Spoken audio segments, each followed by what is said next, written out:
নমস্কার বন্ধুরা, আজকে খাবারের আয়োজনে ছিল আলু মাখা, বুটের ডাল দিয়ে খাসির মাংস, স্যালাড।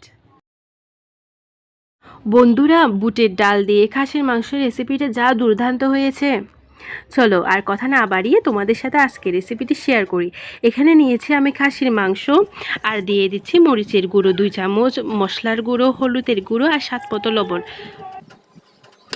বেটে রাখা আদা, রসুন, পেঁয়াজের পেস্ট আর সরিষার তেল দিয়ে ভালো করে ম্যারিনেট করে নিয়েছি।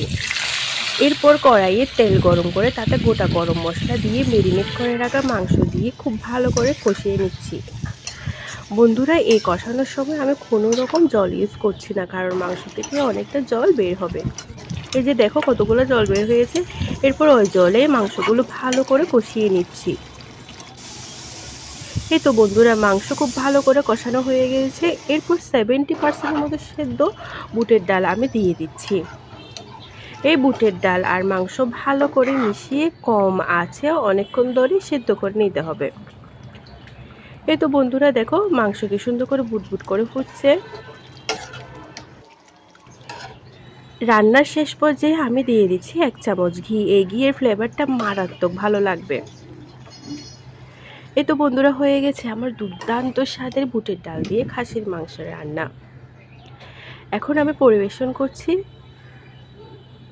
এই তো বন্ধুরা, আমার বৌদি তোমাদেরকে খেয়ে দেখাচ্ছে। প্রথমে ও আলু মাখা দিয়ে ভাত খাচ্ছে,